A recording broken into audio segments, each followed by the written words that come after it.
सभी भक्तों को जय माता की। भक्तों, निंदा करने वालों का क्या होता है और मैं आपको इसके बारे में बताता हूँ। आइए इस वीडियो में सुनिए। एक बहुत ही क्रूर राजा होता है और नास्तिक होता है। आखेट करने के लिए जंगल में जाता है और जंगल में काफ़ी देर शिकार करके आराम करने बैठता है। तभी एक सन्यासी महाराज वहाँ आते हैं और राजा से कहते हैं कि राजन, मुझे भिक्षा चाहिए। तो राजा बहुत ही नखरे करता है कि मैं कोई भिक्षा वुक्षा नहीं देता, तो यहाँ से चला जा। तो महाराज ने बहुत समझाया कि राजन, भिक्षा का दान तो अति उत्तम दान होता है।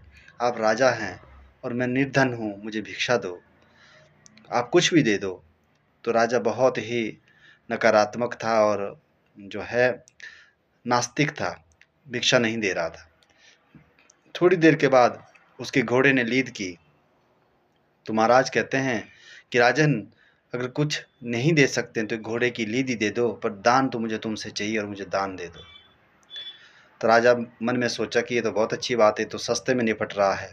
तो उन्होंने क्या किया कि वो लीद उठा करके महाराज के हाथों में दे दी। महाराज तो मुस्कुरा करके वहाँ से चले गए और राजा भी बड़ा प्रसन्न हो गया। मुझे कुछ देना भी नहीं पड़ा, मैंने घोड़े की लीद दे दी। तो महाराज अपनी कुटिया में गए और राजा अपने महल में चला गया। महल में जाकर के राजा आराम रात को सोया। रात को बहुत बेचैन रहा। सुबह ही जब उठने लगा तो वहाँ से बहुत दुर्गंध आने लगी।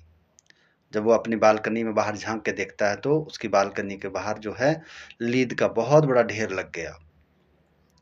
उसने राज सैनिकों को बुलाया और पूछा कि ये क्या बात है भाई, यहाँ क्यों ढेर लगाए है। तो वो बोलते, महाराज पता नहीं, हमें तो कुछ पता नहीं है, यहाँ पे तो इसका कोई मतलब ही नहीं ढेर लगने का। तो ये कह करके वो साफ करवाता है। जैसे वो साफ करवाता है तो वो ढेर दूसरे दिन और डबल हो जाता है। फिर उसको 2-3 दिन के बाद यही क्रम चलता रहा और वो सोचता है कि मेरे को कोई सन्यासी मिले थे, उन्होंने मुझे लीद दी थी, मैं उनसे जाके पूछता हूँ। वो जंगल में जाता है, उनको बड़ी दूर ढूंढता है, उनकी कुटिया देखता है, वहाँ दंडवत करता है, महाराज मुझसे बहुत बड़ी गलती हो गई, मुझे क्षमा करो, आप बहुत ज्ञानी हैं। तो महाराज हंसते हैं, मुस्कुराते, बोले बेटा बैठो आप, है ना, कोई क्रोध नहीं करते। बोलता बेटा बैठो आप चिंता नहीं करो, सब कुछ ठीक हो जाएगा। तो जैसा आदमी कर्म करता है उसको फल वैसा ही मिलता है। तो ऐसा महाराज ने कहा कि आप चिंता मत करो, वो सब कुछ ठीक हो जाएगा। आप ऐसा करो कि आप के प्रश्न का उत्तर तो मैं बाद में दूंगा, पर मेरा एक कार्य कर दो। बोले महाराज बताओ, मैं आपका सारा कार्य करूंगा।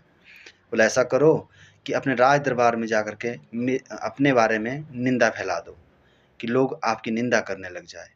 वो जाता है, महाराज वहाँ से जाते हैं और राजमहल में जाकर राज सैनिकों को बोलकर कुछ अपने बारे में निंदनीय कार्य करता है और सारे में खबर फैलाने को बोल देता है।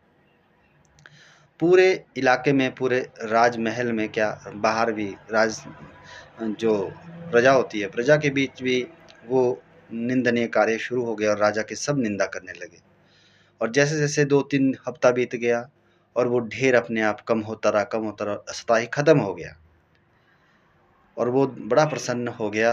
और जो दौड़ करके फिर महाराज के चरणों में गया, वो महाराज के पाँव दबा करके पूछता है कि महाराज भी ऐसा क्या करिश्मा हो गया कि जब हम उठा रहे थे तब तो साफ हो नहीं रहा था, लेकिन जब मेरी निंदा शुरू कर दी, जो आपने बोला वो खत्म हो गया। आपने कहा था कि आप प्रश्न का उत्तर देंगे, मुझे दीजिए। तब महाराज हंसते हुए बोलते हैं, महाराज जो आपने कर्म किया था उसका जो प्रारब्ध बना, और वो निंदा के कारण वो प्रारब्ध कट गया, तो जिसके कारण आपका कार्य स्वयं ही हो गया, मैंने कुछ नहीं किया, करने वाली जगत जननी बैठी हुई है। तो महाराज बड़े रोते हैं, गिड़गिड़ाते हैं कि महाराज मुझसे बहुत बड़ी गलती हो गई, आइंदा कभी भी ऐसे कुकर्म नहीं करूँगा। तो वो जो है भगवान में भक्ति करनी उसने शुरू कर दी। तो इसीलिए कहते हैं कि कर्म सोच के करो, अच्छा करो।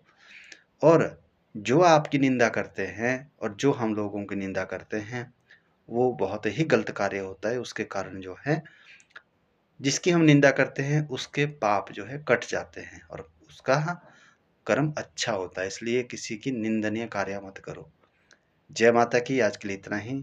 अगली वीडियो में फिर मिलेंगे, तब तक के लिए जय माता भुवनेश्वरी। हर हर महादेव।